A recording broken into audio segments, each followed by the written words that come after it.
So 3 or 4 years ago, I started a journey on why do I believe in God? All right, I've been involved in apologetics and things, but I wanted to write an article originally for the Discerner on why I personally believe in God, what I find compelling. There's a lot of arguments and things out there, and a lot of great stuff, but I wanted to talk about what particularly impresses me. And so I wrote the article. It's in Discerner, our Discerner 2 or 3 years ago, but that kind of got me just whet my appetite, and I kept studying more and more over the last 3 or 4 years, and finally completed 600 pages later a book. And the book is available online. You can download it for free at our website, ris.org.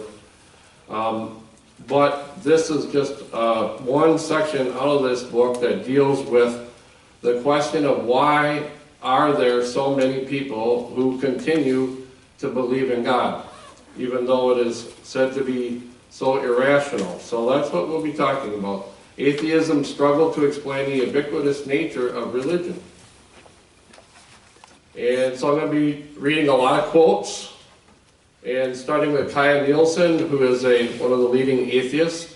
There's no reason, no intellectual justification or moral need to believe in God. I am convinced that religious belief should belong to the tribal folklore of mankind, and there's no more need to believe in God than there is to believe in Santa Claus or the Easter Bunny. So that's a pretty strong statement. It's so irrational that there's no more reason to believe that than to believe in Santa Claus or the Easter Bunny. It's just a big fairy tale.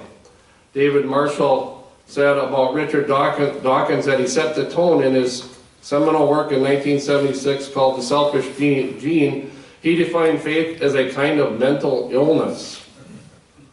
So if you believe in God, not only are you believing in fairy tales, but perhaps you even have a mental illness, according to Richard Dawkins. Matt Young said, I conclude that the evidence in favor of a purposeful creator, let alone a benevolent God, is so weak as to be virtually non-existent. Kaya Nielsen again said, we must cure man of his need for religion and not just show the intellectual absurdity of it. So it's absurd that you believe in God according to him. Sigmund Freud said this, the common man cannot imagine the providence otherwise than in the figure of an enormous exalted Father.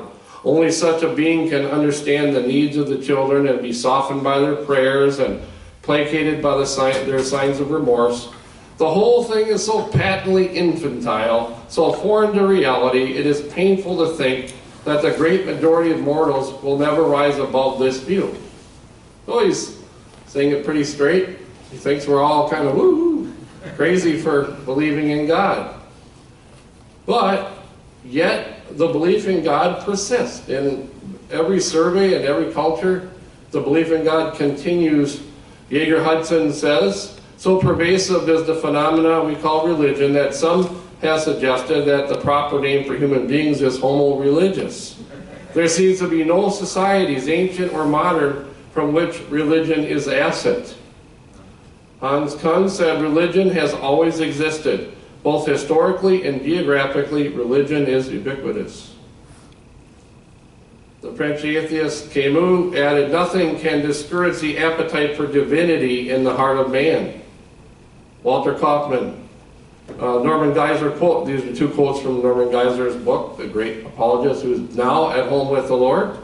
But he quoted Walter Kaufmann, reaching the point that he confessed, whether he worships idols or strives to perfect himself, man is the God-intoxicated ape.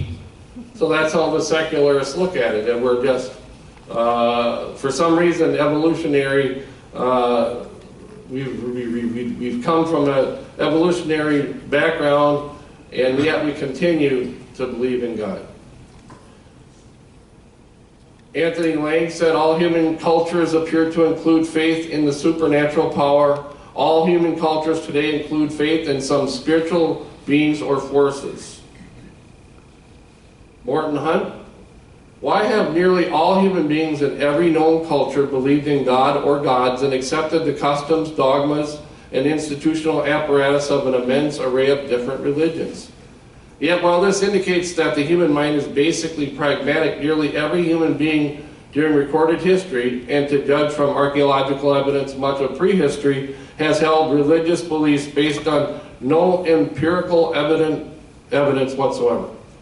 So this is the mystery to them. If you don't believe in God, if you think it's a fairy tale and a myth, and there's no empirical evidence whatsoever, this creates a problem for you. Why does this belief in God continue? Why is it so persistent? And so they've offered up various explanations for it. Secularists have, or naturalists. And starting with Feuerbach, saying it was a projection. In a work entitled The Essence of Christianity, Feuerbach said that we humans tended to project into the sky above us some of our own ideas about ourselves. We create God in the human image and likeness. Notice the reverse, instead of us being made in the image of God. Our sense of the infinite allows us to dream up the possibility of a supreme reality that is infinitely perfect. We call it God. In order to imagine the perfection of this infinite God, we look to the best aspects of our human nature, exaggerate those aspects into perfection, and then attribute those aspects to God. But it is really our own idealized selves we are worshiping when we worship God, said Feuerbach. By this we sacrifice our autonomy and make ourselves dependent on the imaginary God. Feuerbach called this a kind of self-alienation whereby we come to treat our own abilities and strengths as alien to us. Jaeger Hudson added, what we worship as gods are what Feuerbach called, and I'm not going to get that right, but wish beings, and our religious behavior represents acting out of a delusion. So, this is what they believe about believers, Christians, Feuerbach, that we're all worshiping a projection we've made up in our own minds. For Feuerbach and his followers, then, God is a creation of man, man made in man's image rather than man being a creation of God's image. If Feuerbach's Enlightenment projection theory is so utterly obvious, how can he explain that most of those who have ever lived have failed to believe it, even amongst some of the greatest minds in history, as they failed to understand that it's all in our heads? Why haven't we figured that out? Why is it that the so-called brights, which is what the atheists call themselves, why is it that the so-called brights, who are always in the minority, seem to be the only ones that understand that the emperor, God belief, has no clothes? Or another metaphor, that there is in fact no wizard behind the curtain. Isn't it just as possible that atheists in their desire for autonomy promote the reductionist denial of God belief? We'll discuss more of this when we're looking at Freud's view. But Marx talked about religion as the opium of the masses, as well known. And so Marx said, man makes religion does not make man. Religion is the sigh of the oppressed creature, the heart of the heartless world, and the soul of the soulless conditions. It is the opium of the people. The abolition of religion as the illusory happiness of the people is deemed for their real happiness. Marx said relatively little about religion. His most famous statements appeared in an 1844 article on Hegel's philosophy. Religion is an illusion, he said. Marx said, used by people to express their misery caused by the condition of life in this world. They do this by contrasting this life with an idealized world to come.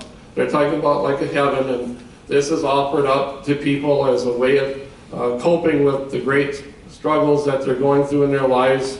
And so they've been exploited by capitalism and so forth into believing, keep working for these low wages, don't worry about it, don't worry if we're exploiting you, because there's this heaven above that you can always look forward to. And that was what Marx believed about religion.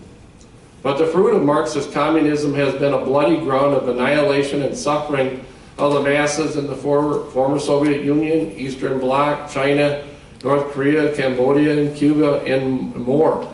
Contrast that to the greatest army of caregivers who have marched in Christ's name through history, feeding the hungry, clothing the poor, establishing hospitals and orphanages, caring for prisoners, and fighting for the establishment of human rights.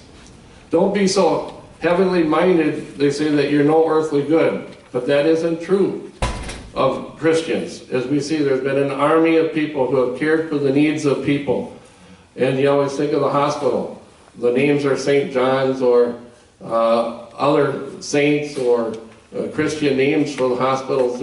I've never seen a hospital yet called First Atheist Hospital. Marx's view doesn't explain why God belief remains so popular in even the most affluent countries of the world. So when Marx was talking, there wasn't a lot of labor rights. People were working 10, 12, 14, 16 hours a day in horrible conditions. And it's easy to understand why he believed that religion was just an opium for them. But that doesn't explain why now in the United States, the most affluent culture that has ever lived, why does religion continue to be so popular? The belief in God continues to be so strong. What did Sigmund Freud say about it? The first and third of Freud's studies of religion are provocative but bizarre. In Totem and Taboo, he argued that God belief is an attempt to deal with the ancient traumatic memory of a sexual rivalry between sons and father, which culminates in patricide. After the patricide, the sons are burdened with guilt and need for expiation. So they endow a totem or animistic spirit with the qualities of a slain father, who is, after all, is the only person capable of bestowing on them the forgiveness they crave. Sexual conflict and unresolved guilt, then, are the basis of religion. That's Kerry Walters, who is himself an atheist, explaining that. Hans Kung said, thus, religion for Freud is based entirely on the Oedipus complex of mankind as a whole. For Freud, this is the psychological explanation of the origin of religion.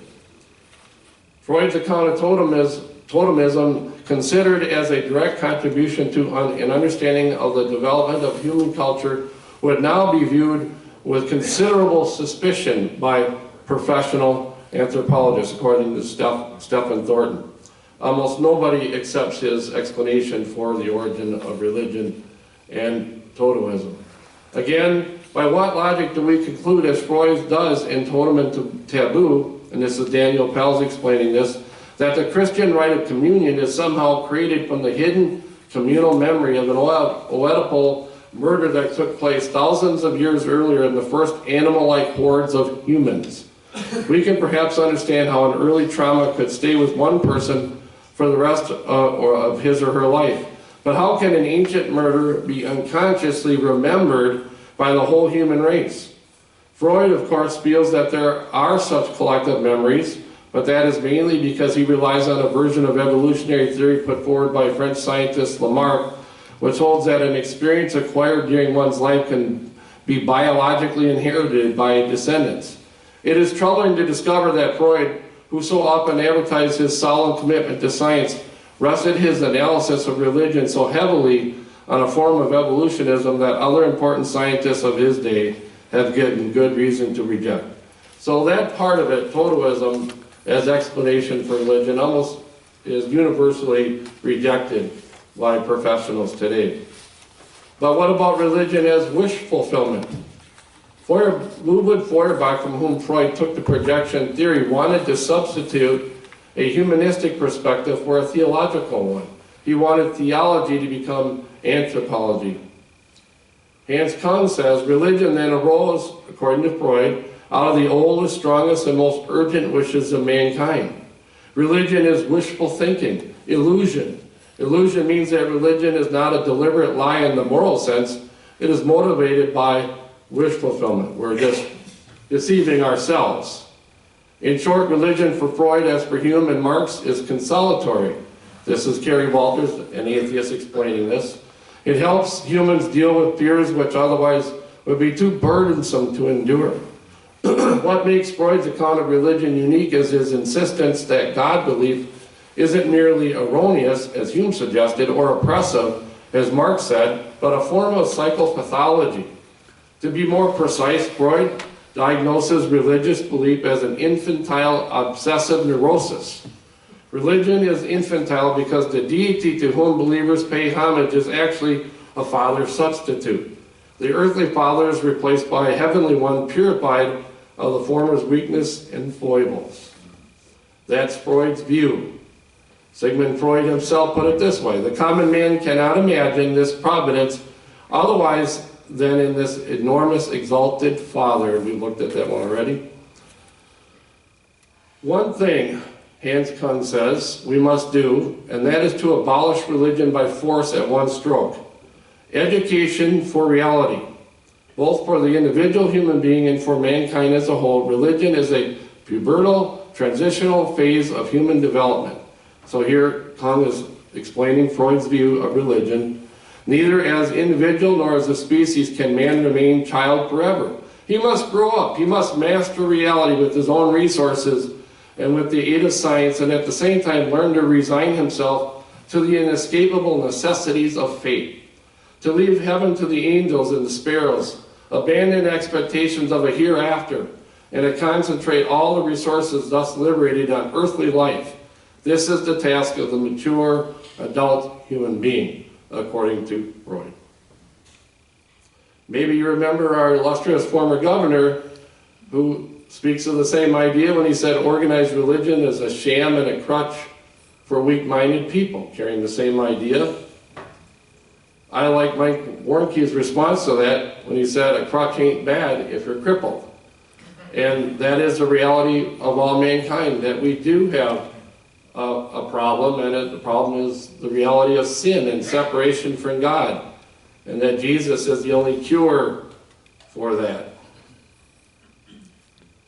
Now, Hans Kung has some very interesting things to say. Hans Kung is a former Roman Catholic scholar who was kicked out for his heresies for the Catholic Church, but he has some very insightful thoughts about Freud.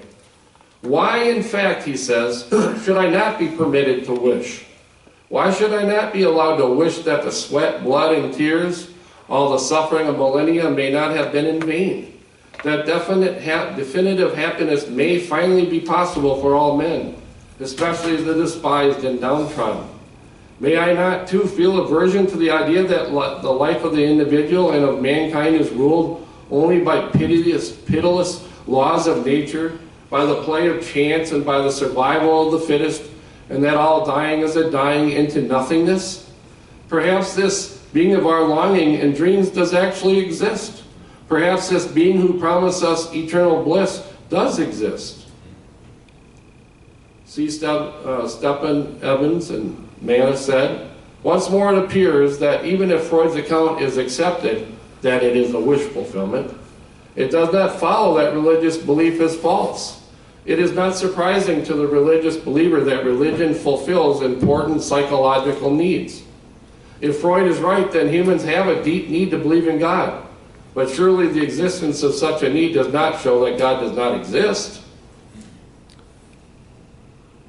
J.P. Moreland, in a debate with Kai Nielsen, the atheist, said, further, as R.C. Sproul has pointed out, the biblical God is not the kind of God that one would want to project. One would want to project a much more tame being, and not a being quite so holy, so demanding, so awesome as the triune biblical God. And C.S. Lewis, in his great way, captures it so beautifully. He says, we want, in fact, he's talking about people in general, we want, in fact, not so much a Father in heaven as a grandfather in heaven, a senile benevolence who, as they say, likes to see young people enjoying themselves, and who plans for the universe was simply that it might be truly said at the end of the day, a good time was had by all. That would be more the kind of a God that we would project if we wanted to, not the awesome God that R.C. Sproul talks about, the biblical God. That man has an innate need for God. Menson and Sullivan are Catholic scholars right here at St. Thomas University in Minnesota. But they wrote this: that man has an innate need for God is no more an argument against his existence than man's thirst is an argument against the existence of water. It has sometimes been remarked that while the fact that a person is hungry does not prove the cupboard is full of bread, the fact that human beings are capable of hunger may point to the existence of such a thing as food. Whether or not that is true, if you believe you are dying of hunger, surely it is eminently reasonable to you to search the cupboard for food. Indeed, it would be incomprehensible if you were not to. And so you can see the metaphor there that if we all have this need, this seeking out, this wish for God to exist, maybe there is actually the God there that fulfills, that corresponds to that need. And that's quite reasonable, and it's all the more reasonable than to search out for a relationship with that God. But wish fulfillment is also a double-edged sword. For instance, one quote said, "Fervent atheism is usually a screen for repressed religion." So we're putting the shoe on the other foot.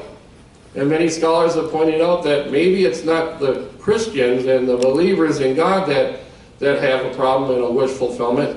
Maybe it's the atheists and the skeptics and the humanists who want to reject God, who are the ones that have some psychological issues going on. So Evans says, sociologists of knowledge can give accounts of the social origins of atheistic beliefs as well as religious beliefs. If believers sometimes show a deep psychological need to believe in God, non-believers sometimes show an equally psychological need to reject any authority over them and to assert themselves as their own lords and masters. Peter Kreeft said this, "Thus the Freudian argument begs the question. The God question cannot be settled that way, psychologically. The theist could fairly turn the argument around and psychoanalyze the atheist's motives as the atheist has analyzed his. He could argue, for example, that Freud had a bad relationship with his father and explain that is why he became an atheist. It was the Oedipus complex. Instead of killing his earthly father, Freud took vengeance on his heavenly father. Such an argument has no more or no less validity than Freud's own explanation of the heavenly father as a substitute for the lost earthly father." Aldous Huxley kind of reveals what some of these hidden motives might be. Very honest, he said, "I had motives for not wanting the world to have meaning. Consequently, I assumed that it had none. Most ignorance is vincible ignorance. We don't know because we don't want to know. It is our will that decides. Those who detect no meaning in the world generally do so because for one reason or another it suits their books that the world should be meaningless." He also said, "For myself, as no doubt, for most of my contemporaries, the philosophy of meaninglessness was essentially an instrument of liberation. The liberation we desired was simultaneously liberation from a certain political and economic system and liberation from a certain system of morality.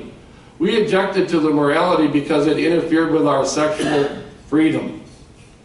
He didn't want there to be a God. He wants to be able to run up and do his own thing. Francis Collins said the same thing. "My assertion of 'I don't know' was really more along the lines of 'I don't want to know.' As a young man growing up in a world full of temptations, it was convenient to ignore the need to be answerable to any higher spiritual authority. I practiced a thought and behavior pattern referred to as willful blindness by noted scholar C.S. Lewis." St. Augustine, his great book, The Confessions, written around 400 BC, or 80, 1600 years ago. Just imagine how insightful he is. And he is so honest. He said, "But I still postpone my renunciation of this world's joy. As a youth, I had been woefully at fault, particularly in early adolescence. I had prayed to you, Lord, for chastity and said, 'Give me chastity and continence,' but not yet. For I was afraid that you would answer my prayer at once and cure me too soon of the disease of lust, which I wanted to satisfy, not quell."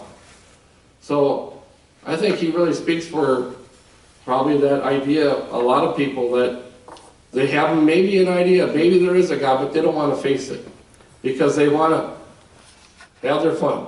They want their autonomy to do what they want to do. They don't want to be judged by God. Thomas Nagel said the same thing. "I want atheism to be true, and am made uneasy by the fact that some of the most intelligent and well-informed people I know are religious believers. It isn't just that I don't believe in God, and naturally I hope that I'm right in my belief. It's that I hope there is no God. I don't want there to be a God. I don't want the universe to be like that." So he was very honest about what was motivating him. Nietzsche. Wow. When I read this, wow. Talking about this God who's watching over us. He said, but he had to die. He saw with eyes that saw everything. He saw man's depths and ultimate grounds, all his concealed disgrace and ugliness. His pity knew no shame. He crawled into my dirtiest nooks. This most curious, over-obtrusive one had to die. He always saw me. On such a witness, I wanted to have my revenge or not live myself. The God who saw everything, even man, this God had to die. Man cannot bear it that such a witness should live. So there's Nietzsche expressing that quest for autonomy. He doesn't want there to be a God.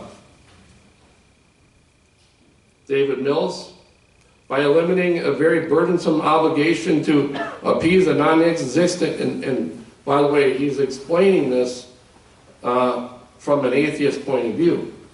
By eliminating a very burdensome obligation to appease a non-existent God as he sees it, an individual thereby gains maximum freedom to choose his own goals and ideas for a satisfying life. Atheism is synonymous with freedom. So his view, like Nietzsche, is that all of us believers, we're trapped, we're in chains, bound to this God who doesn't allow us to have fun or be free. I would beg to differ. I would hate to see what my life would have been like if I hadn't gotten saved and asked Jesus to be my Savior when I was 16 years old, and the roads that I would have gone down. I'm so thankful for the freedom that I have in Christ and the life that He's given me. And I know as believers you agree. Hans Kung again. He says, I as a theologian dare to ask this question. Shouldn't psychiatrists in particular, indeed educated people in general, ask whether a phenomena of repression may not be at work here? That is, they don't want God to exist. If Freud's own analysis of religious ideas is correct, that is, that religion fulfills the oldest, strongest, and most urgent wishes of humanity, and if the secret of their strength is the strength of these wishes, then their repression must have consequences, and these consequences could be highly destructive. And he continues, substitute fulfillment does not solve the problem, but rather aggravates it. A modern form of suppression occurs when religious wishes are fulfilled in a secular fashion, in such a partial spheres as career, family, or political, cultural, social, or athletic activity. When relative values such as money, career, sex, knowledge, party, or leader are made formally absolute, we speak of a cult or a substitute religion. So man has this deep urge within to have a relationship with God, to be spiritual and worship God. But because we are denying the existence of God, we try to fulfill it in other ways, the substitute religion. And so we get all excited about various things and become fanatics, fans. I'm thinking of the Minnesota Twins, sadly lost last night, never mind. They'll do better tonight. Couldn't some, continues, of the neurosis of our times and their symptoms be diagnosed as products of spiritual traumata? Because homeopathians in modern times no longer admits and embraces his deepest hidden religious wishes, emotions, and effects, but rather has shifted them, but rather has shifted them to the unconscious by means of a defense mechanism and fixed them there and short repressed them, repressing their God belief. This leads to substitute satisfactions, daydreams, parapraxias, and pathological symptoms, or to projection onto substitute objects that often take a fanatical absolute significance. Love this quote.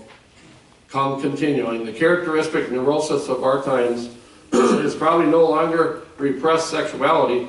What else is there left to repress? I get a kick out of that. But rather the lack of orientation, lack of norms, want of meaning, and emptiness suffered by countless people. Isn't the whole critical development in modern times right up to the problem of susceptibility, even among the young, to alcohol, drugs, and criminality on the one hand, and to practical nihilism, terroristic anarchism, and suicide on the other? Isn't this development related to the severing of our ethical, religious convictions, norms, and communities? So he's saying we're paying a price as a culture, as a society, for repressing the belief in God. And it's being manifested in all these problems we see in our society. Well, another explanation of religion is it was invented to control people. Sometimes you hear people say that, oh, the priest just made this up to control people.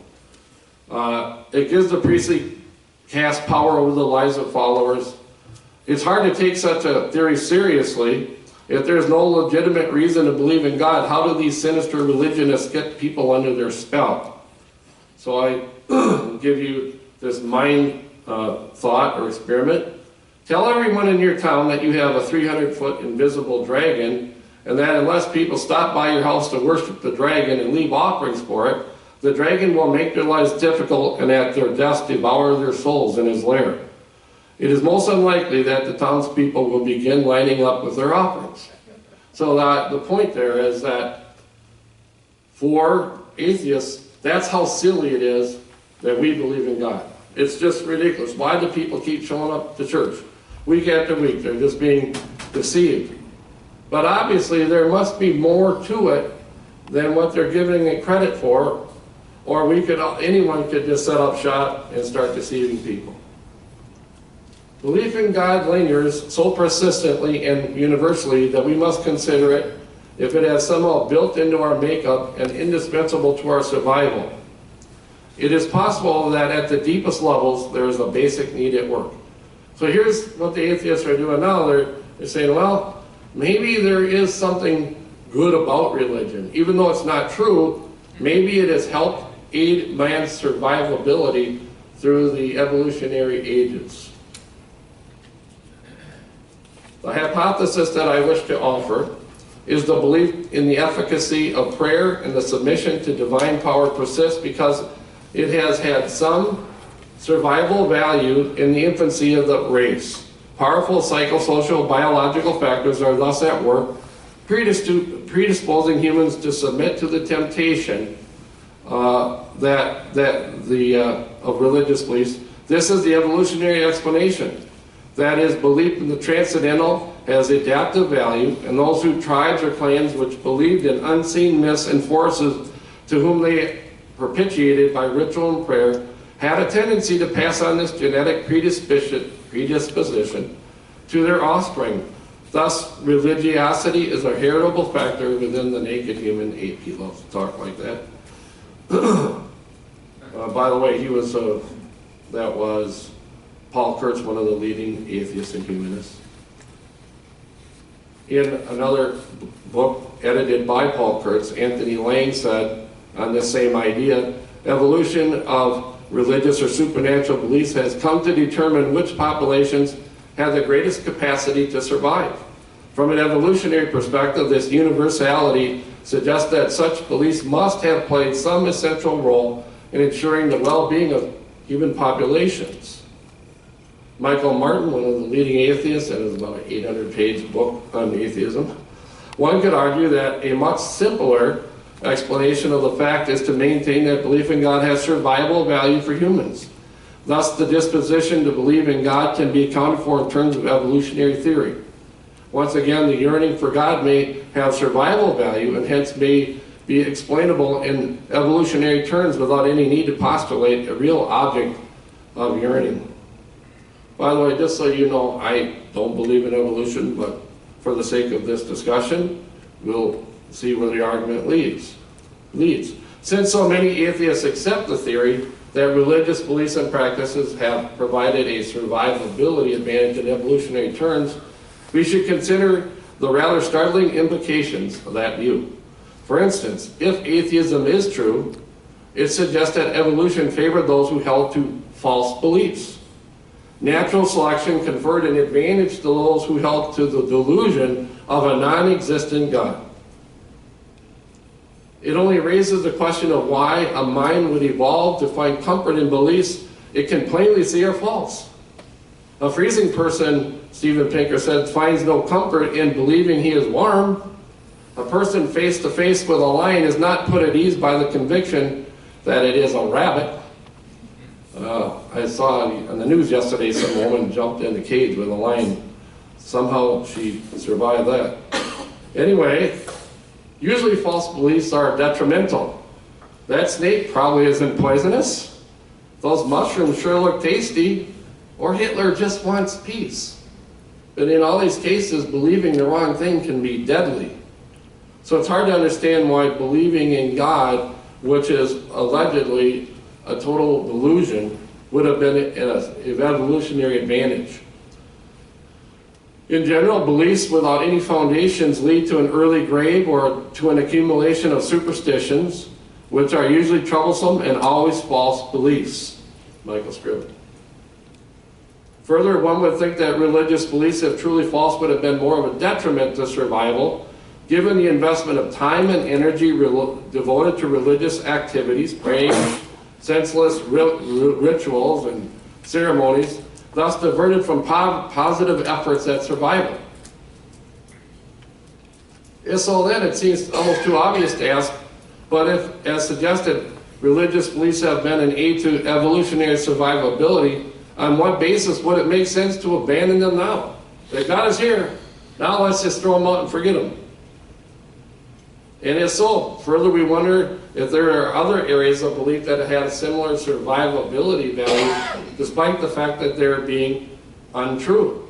Finally, if it is true that evolution favored those who held to religious beliefs, does that explain why atheists always are in the minority, being less favored by those through the process of natural selection? Just thinking, yeah. Christianity, religion as God's creation in man. Descartes said, all that is left is to explain how I have gotten my idea of God from him. The idea must therefore be innate in me, like the idea of myself. And it's not all surprising that in creating me, God put his idea into me, impressing it like a craftsman's mark on his work. St. Augustine again, man is one of your creatures, Lord, and his instinct is to praise you. He bears about him the mark of death, the sign of his own sin, to remind him that you thwart the proud. But still, since he is a part of your creation, he wishes to praise you. The thought of you stirs him so deeply that he cannot be content unless he praises you, because you have made us for yourself, and our hearts find no peace until they rest in you. The reformer John Calvin also reflected this biblical theme. A sense of deity is inscribed on every heart. J. Richards added, some theologians like Calvin added that the individuals have an intuitive capacity, a sensus divinis, which produces belief in God. Christianity, religion as God's creation in man, surely the sensus divinis is a creation of God who has set eternity in their hearts, Ecclesiastes 3:11. Unfortunately, atheists try to suppress this deep need to their own poverty. Trueblood stated, herein lies the part of the deep significance of the ancient saying that it is hard to believe, but harder still to disbelieve. Man may deny God and yet feels the hunger yearn. They sense it, they feel it, they try desperately to fill this infinite need with finite things incapable of satisfying this need. And so they drink in excess, they do drugs for escape, they run wild after physical lust and pleasure, always coming up short. They agree with Mick Jagger, they can't get no satisfaction.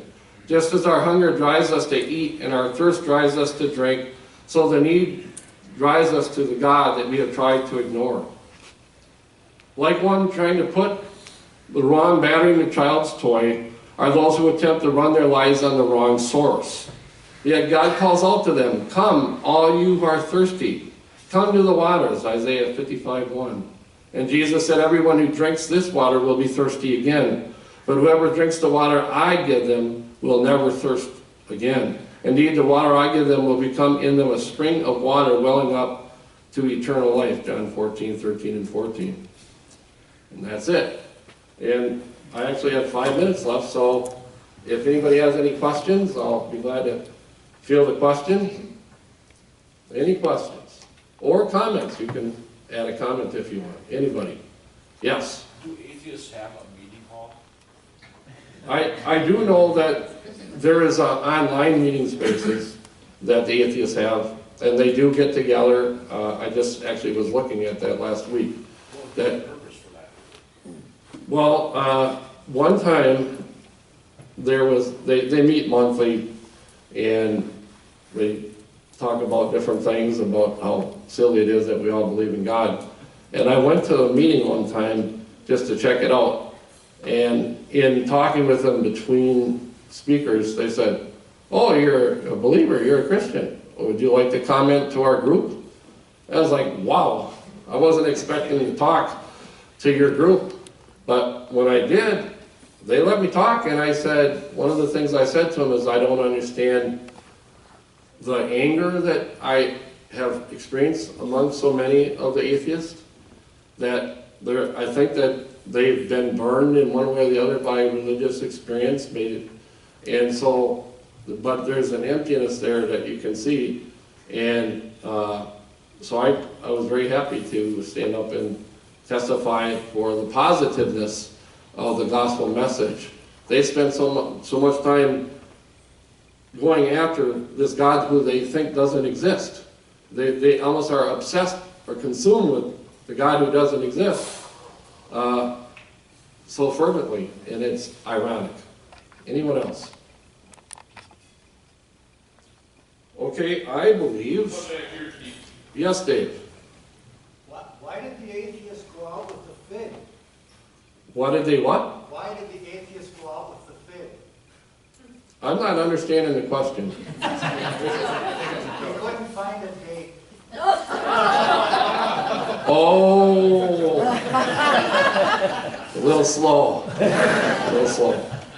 All right, why don't we do this then? Let's take a break.